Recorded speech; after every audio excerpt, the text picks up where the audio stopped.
죽게 하듯 하라. 이것은 사실은 내가 어떤 상황이든지 주님 앞에 있다는 생각으로 하자라는 의미로도 해석이 가능할 겁니다. 그리고 그것을 신학적으로는 신전의식, 개혁주의 신앙의 가장 중요한 자세입니다. 내가 주님 앞에 있다. 하나님 앞에 있다. 우리는 눈에 보이는 사람 앞에, 주인 앞에, 어른 앞에, 상전 앞에 있다는 생각을 해가지고 앞에 누가 있는가에 따라서 그때그때 다르게 행동할 때가 있단 말이죠. 윗사람이 있을 때와 어린아이가 있을 때 또 다르단 말이에요. 그런데 어린아이가 보더라도 나는 주님 앞에 있는 거야. 사실 그게 굉장히 중요한 게 어린아이 앞에서 주님께 하듯 하면 아이에겐 굉장히 좋은 감동도 주고 가르침도 되지 않겠습니까? 특별히 이 골로새에서는 그 초대교회에 교회에 나오는 사람 중에 상전보다는 노예가 많았거든요. 사회적 약자들이 많았어요. 그러다 보니까 상전들이 나에게 뭔가를 시킬 때 언짢아 하면서 또는 상전이 지켜볼 때만 하는 척하고 그렇지 않으면 대충 하고 그러는 태도가 있었는데 우리에게 굉장히 중요한 시선을 찾아주신 거죠. 우린 주님의 눈앞에 있다. 주님이 주인은 안 봐도 주님은 보고 계시지 않느냐. 그래서 내가 주님께 하듯 하면 내 자신이 행복한 것입니다. 주님이 날 보고 계시니까 억울할 일도 없고 이런 분명한 태도를 우리에게 일깨워주고 있는 것이죠. 사실 노예로 살아간다는 것은 굴욕적이지요. 그러나 내가 노예로 살아가는, 그래서 시키면 어쩔 수 없이 하는 게 아니라 주님이 내 앞에서 이 일을 맡기셨다. 그래서 막 기쁨 속에서 그 일을 한다면 노예로 살아가는 굴욕적인 삶이 아니라 행복한 삶도 되지 않겠는가. 이것을 분명히 보여주고 있습니다. 눈가림만 하지 마라. 주님을 기쁘시게 하라.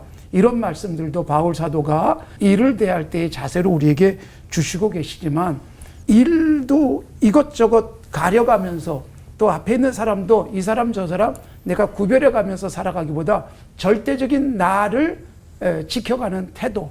내가 누구냐? 하나님 앞에 늘 서 있는 하나님의 사람이다.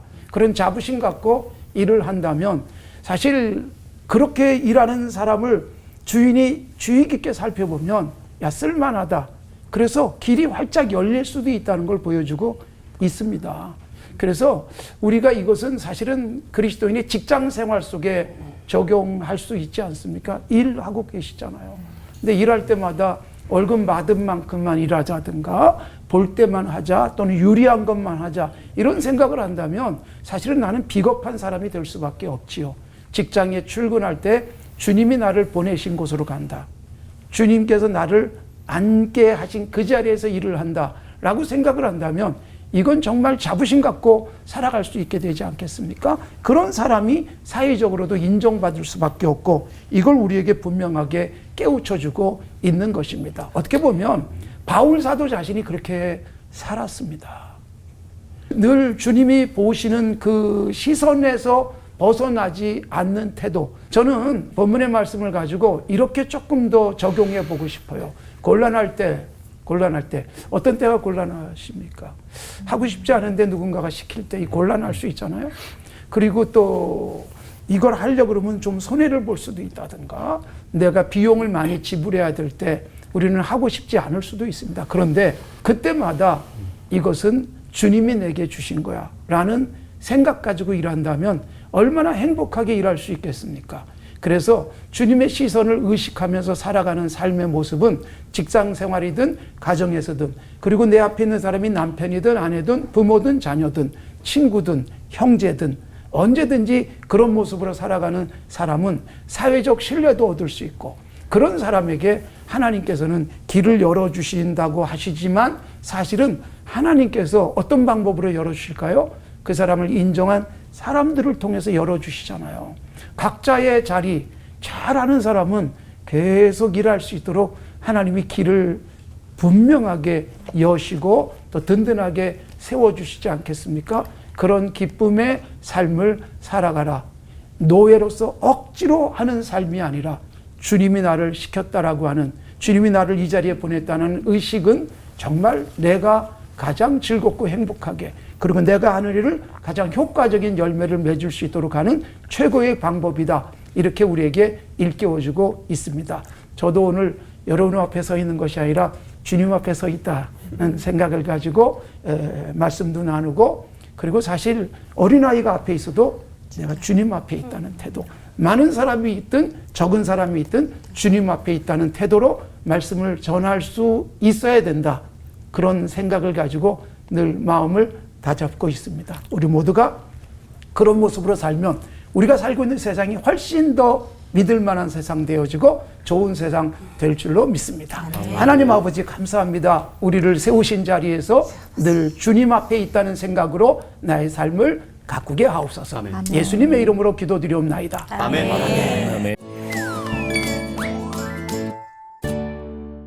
이 사랑과 섬김으로 저희가 갑인 사람이 을이 되고 을인 사람도 갑이 될 수 있는데 이 부분도 잘 잡고 가면 좋을 것 같아요. 종과 상전에 대해서 너무나 정확하게 나와 있는 에베소서 6장에 이 말씀 6장 5절 말씀에 종들아 두려워하고 떨며 성실한 마음으로 육체의 상전에게 순종하기를 그리스도께 하듯 하라. 이 말씀은 그러면 하트를 뿅뿅 무조건 순종 주여 이렇게 무조건 순종하라고만 하는 건지, 불의한 상전한테도 그럼 무조건 하트를 뿅뿅 하면서 이렇게 순종해야 되는 건지, 김관옥 목사님 이 부분 좀 해결을 부탁드립니다. 제가 요즘 살면서 느끼는 거는 갑이 더 힘들다. 맞아요. 이거 뭐 사람 부리기가 너무 힘들어요. 그런 세상이 되고 있다는 것도 우리가 좀 염두에 둘 필요가 있고, 또 하나는 이제 지금 질문이 나왔습니다만, 불의한 상전에게도 잘해야 되느냐. 여러분, 죄가 아니라면 아무리 무리한 것을 시키더라도 그냥 주님께 하듯 하라는 것이, 사실 바울 사도뿐만 아니라 또 베드로 사도도 베드로 전서에서 그 부분을 강조합니다. 그렇게 살다 보면 분명히 바뀐다. 사실 그 당시에 노예 제도가 있을 때 예수님도 노예 제도 폐지를 한 번도 말씀 안 하셨고, 바울 사도도 폐지를 말씀하지 않았습니다. 심지어 로마 제국이 지배하고 있을 때 로마는 나쁜 정권이야 한마디도 성경에 나오지 않습니다. 왜 그럴까요? 그러니까 상대적으로 살지 말라는 거예요. 저 사람이 그렇게 사니까 나는 이렇게 살아야지. 그게 아니라 나의 절대적인 자세를 잃지 말자. 당신이 불의하지만 나는 선한 모습을 끝까지 유지하겠다. 그래서 선으로 악을 이기는 것입니다. 그러니까 불의한 그 주인을 나의 선한 모습을 통해서 결국 세상을 바꿔놓는 거예요. 그러니까 아까 제가 얘기했던 노예제도가 어떻게 해서 없어지는가 하면 사람이 바뀌어 없어지지 제도가 바뀌어가지고는 없어지지 않습니다. 주어진 현실 속에서 내가 어떻게 대하고 살아가는가, 이게 결국 세상을 바꾸는 것이고, 그런 사람이 많아지면 기독교인들 중에서도 그냥 한 10%만이라도 이렇게 살면 세상은 굉장히 바뀔 거예요. 그렇기 때문에 우리가 상대에 따라서가 아니라 우리는 절대적인 그리스도인의 윤리, 이걸 지키며 사는 것이 좋지 않겠냐.